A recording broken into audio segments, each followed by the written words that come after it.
Each of the 16 personality types has a few quirky traits that can either hold them back or elevate them to a higher level. Well, have you ever wondered what you can do to develop some of those more positive traits? Have you? This video is going to be awkward if you haven't.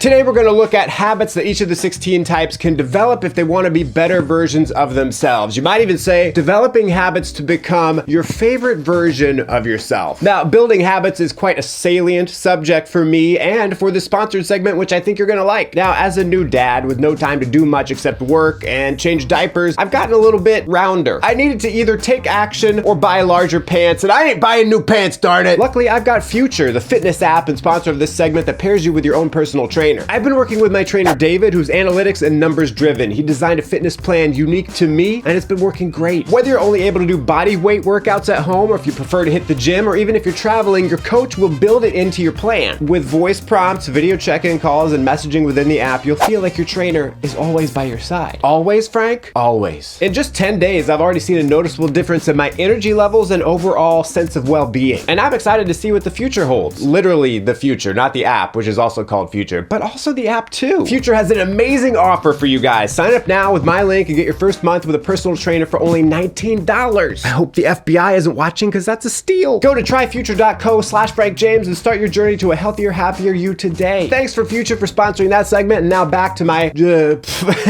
whatever this is. Action-oriented, smooth, and willing to try anything once, the ESTP is one of the most active types out there. In fact, their activeness and impulsiveness can get them into trouble in a lot of situations. If you leap before you look, you might find yourself leaping off the edge of a cliff.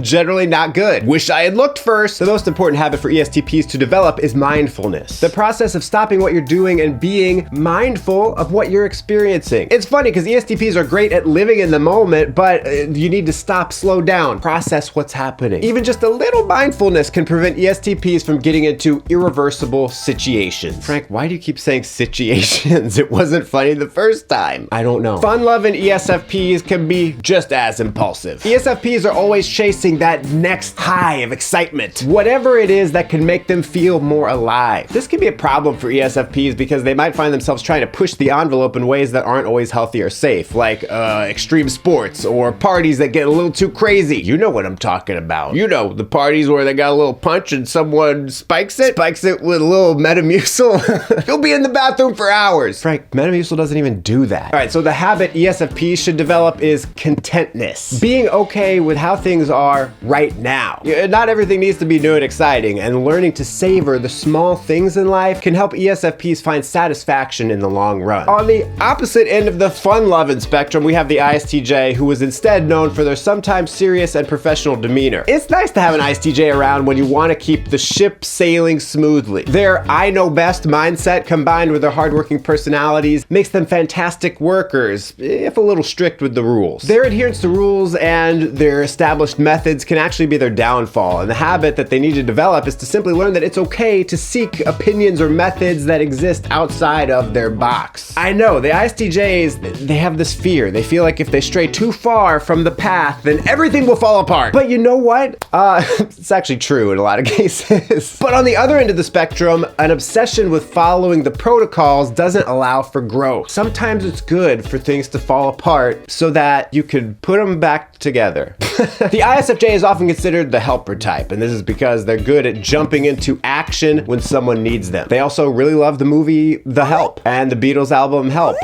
But a big thing they struggle with is taking the initiative. You see, they prefer to go on the defensive. They prepare themselves for the bad stuff that can happen, and then they react when the problems arise, instead of going on the offensive, identifying what could go wrong and then taking steps to prevent it before it's reared its ugly head. So a habit that can help out the ISFJs with this is for them to ask themselves the question, can I eliminate this struggle before it even becomes a problem? It's a subtle distinction, I know. It's like if you see a flammable substance on the ground, is it better to clean it up before a fire starts or to prepare yourself with water and a fire extinguisher for when Timmy comes over with a lighter? ENTJs often feel like their way of seeing the world is the most productive, and in fairness, many times it is. The problem here is that many people, and especially people who aren't ENTJs, ENFJs don't constantly want someone telling them how they should do things, even if the way that the ENTJ is telling them to do it is better. So the habit that ENTJs can develop to alleviate this problem is an awareness of when it is appropriate to interject with advice. If you give a man a fish, but don't teach him how to fish, he's gonna be hungry in just a few hours. If you give people the answer while never giving them a chance to learn on their own, they won't learn. So ENTJs, let everyone fail.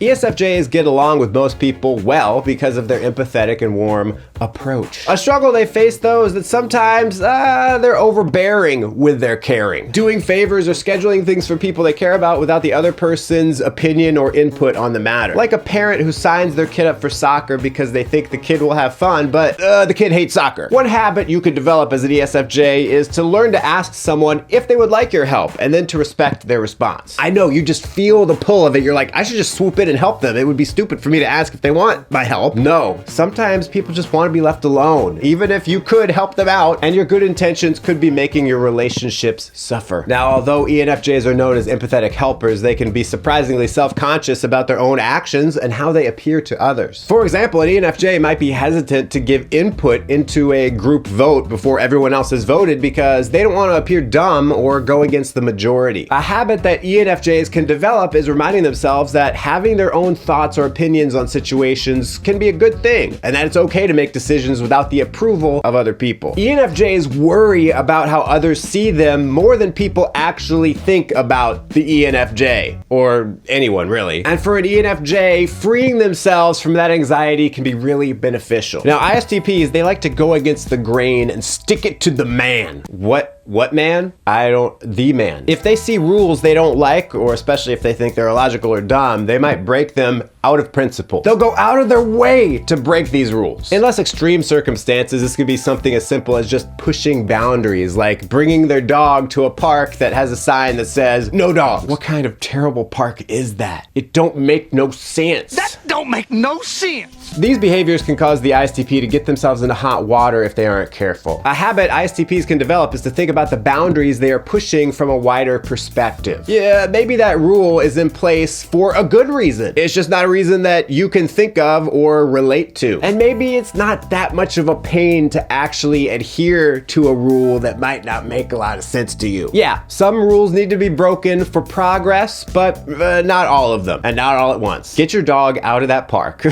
Many INTPs use their exceptional logical skills to try to conquer problems that aren't always best solved by logic, like interpersonal issues or relationships. It's like hiring an HR department to improve employee satisfaction, and the department spends hours in their offices researching what makes employees happy instead of just like talking to the employees and asking, what makes you happy? Could you just tell me? They're like a carpenter who loves his hammer and he uses it even when he should be using a screwdriver. This leads to INTPs using solutions that are logical, but they don't really fit the specific needs of the people they are interacting with. Because guess what? People ain't always logical. The habit INTPs can develop is recognizing that people aren't logical systems. Sometimes you have to approach interactions in ways that might not make any sense to you, but it's in the best interest of you connecting with others. ISFPs can be known for their laser-focused interests, whether it's in the arts, a band they like, a sport, whatever. Once they fall down a rabbit hole of personal interest, it can be really hard for them to come out of it and try something different. Now, this might sound odd because the ISFP is known as an explorer type, but what separates them from, say, the ESFP, a very similar type, is that the ISFP's exploration is usually within one or a few laser-focused interests that change from time to time. A habit ISFPs can develop is to remember their explorative side when they are already in the middle of a current obsession. You don't need me to tell you, but I'm gonna tell you.